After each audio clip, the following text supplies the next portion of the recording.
Hey guys, Jonathan here. Giving you a kind of a close-up shot here of Dillinger and some of the webbing that he's doing. You can see on the side of the enclosure there.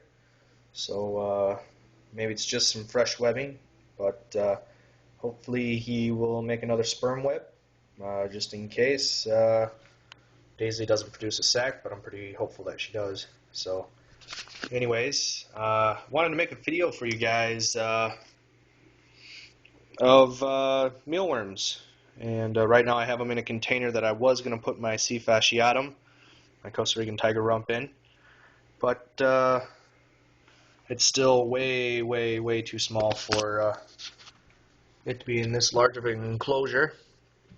And for feeding tarantulas, if you have a lot of tarantulas like myself or a couple of others, buying food, you know, I really hate having to run just down to the pet store just to pick up, you know, $1 worth of, you know, tarantula food.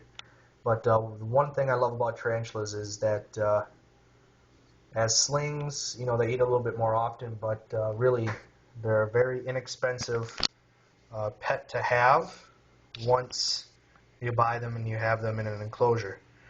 So all you really need to do is, if I recommend mealworms. A diet mostly consisted of crickets, mealworms, roaches, and during the summer I like to go out and catch grasshoppers. This summer will be my first summer here in Chicago, so I'm not exactly sure where I'll be able to go to catch grasshoppers that are, you know, going to be chemical free. Just being in the city and stuff like that, I don't trust that they're going to be free. I really, you know, if I wouldn't eat anything off the ground, then I probably wouldn't feed it to the tarantulas. Not saying that I'd eat a grasshopper, but you know what I mean.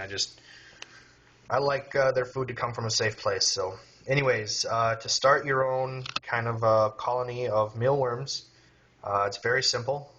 Go down to your local pet store or wherever you think you might have the best chance of finding some mealworms. And get around about 25, 50 count. And then what you can do is I just have them in this deli cup container here with some substrate.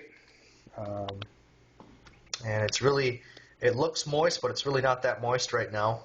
Usually they'll come in kind of a sawdust substrate when you get them. Let's see if I got my container here. Here is the container that I got mine in. Mine was a 50 count, and so I just transferred them from here into the deli container, and I'll show you my superworms here.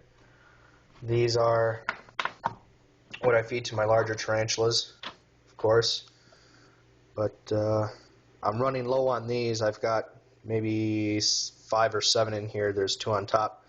But as you can see, potato, I just put that potato in there maybe late last night, early this morning. So that's what I feed them. I feed them potatoes. You can put other more solid fruits or vegetables in there. Sometimes cucumbers, carrots. But potatoes are pretty cheap, and they fill them up pretty well. And if you want to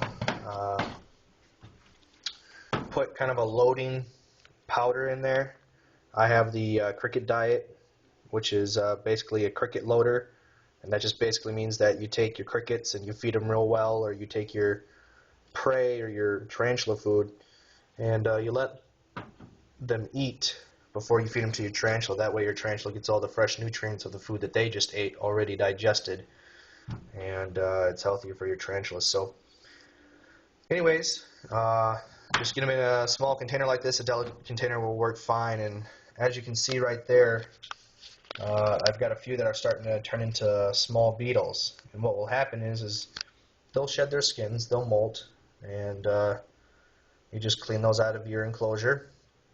And eventually they'll turn into beetles. Then once they turn into beetles, then they will reproduce and lay little larvae eggs. And then those will grow up into worms. So it's very easy. You just change out the food. I don't leave whatever I put in there for fruit or food for my mealworms, I don't leave in there more than a day, typically less than 24 hours, and then I will take the food out and replace it maybe the next day or feed them every other day. So I keep them here in my teen enclosure. I have the 2 molts that I measured the other day, and that's what I'll keep my molts in from now on to kind of start my collection of molts again. And so I keep them at the same temperature and same humidity as my tarantulas, and they should do fine. I keep them at around, right now it's at 79, 80 degrees Fahrenheit.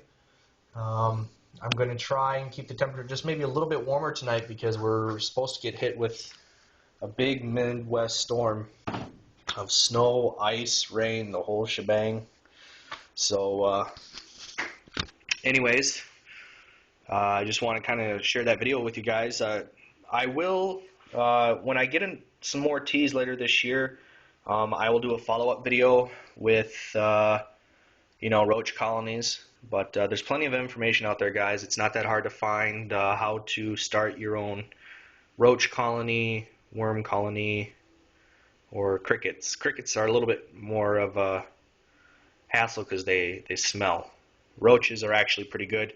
Rob C., Tarantula Guy 1976, he does roaches, and I highly recommend that video because roaches, they don't stink as many people might think, and they're a lot easier to keep, and if you keep them at warm temperatures and high humidities, they reproduce even faster. So that's why I'm not just keeping the mealworms at room temperature, I'm keeping them at a higher temperature and high humidity so that they reproduce faster, and I should definitely have enough food to, as you can see here in the small deli containers and stuff, those are my slings, little condiment cups, and then my Chilean rose sling here. And these guys I'll be feeding mealworms for probably the next 6 to 18 months, maybe for about the next year. Definitely these smaller ones I'll definitely be feeding for at least 18 more months on these small mealworms. And then once they get a little bit larger, like my Avic Metallica there, get a picture right there, or they get around 3 to 4 inches, then I will feed them the superworms.